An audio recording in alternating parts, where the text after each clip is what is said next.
സംസ്ഥാനത്തെ മഴ മുന്നറിയിപ്പിൽ മാറ്റം. ഇന്ന് 3 ജില്ലകളിൽ യെല്ലോ മുന്നറിയിപ്പ് പ്രഖ്യാപിച്ചു. പത്തനംതിട്ട, ആലപ്പുഴ, എറണാകുളം ജില്ലകളിലാണ് യെല്ലോ അലർട്ട്. അഖിൽ ഷാ അൻസാർ തിരുവനന്തപുരത്ത് നിന്ന് ചേരുന്നു. അഖിൽ ഷാ, മഴ മുന്നറിയിപ്പ് എങ്ങനെയാണ്?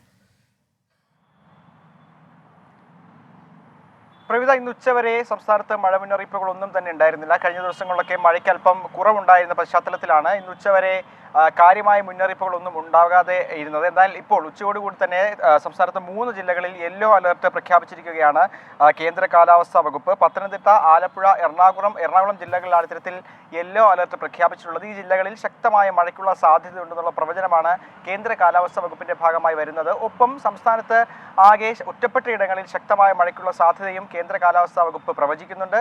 കൂടാതെ ഈ തിരമാല, അതായത് കേരള തീരത്ത് തിരമാലയുടെ ശക്തി വർദ്ധിക്കാനുള്ള സാധ്യതയുണ്ട്, കടലാക്രമണത്തിന് സാധ്യതയുണ്ട്. അതുകൊണ്ട് തന്നെ മത്സ്യത്തൊഴിലാളികൾ കൂടുതൽ ജാഗ്രതരായിരിക്കണം എന്നുള്ള കാര്യവും സംസ്ഥാന ദുരന്ത നിവാരണ അതോറിറ്റി അറിയിക്കുന്നുണ്ട്. ഒപ്പം കഴിഞ്ഞ ദിവസങ്ങളിലൊക്കെ തുടർന്ന് വന്നിരുന്ന വിലക്ക്, അതായത് മത്സ്യത്തൊഴിലാളികൾ കടലിൽ പോകുന്നതിനുള്ള വിലക്ക്, അത് ഇന്നും തുടരുമെന്നുള്ള കാര്യവും സംസ്ഥാന ദുരന്ത നിവാരണ അതോറിറ്റിയും കേന്ദ്ര കാലാവസ്ഥാ വകുപ്പും അറിയിച്ചിട്ടുണ്ട്. പ്രവിധ, ശരി. സംസ്ഥാനത്ത് ഒറ്റപ്പെട്ട മഴ തുടരും എന്നതാണ് കാലാവസ്ഥാ നിരീക്ഷണ കേന്ദ്രം നൽകുന്ന മുന്നറിയിപ്പ്. 3 ജില്ലകളിൽ യെല്ലോ അലർട്ട് പ്രഖ്യാപിച്ചു. വിധി ദിനത്തിൽ 24 മാജിക് ജൂൺ 4 ചൊവ്വാഴ്ച രാവിലെ 5 മണി മുതൽ 24-ൽ.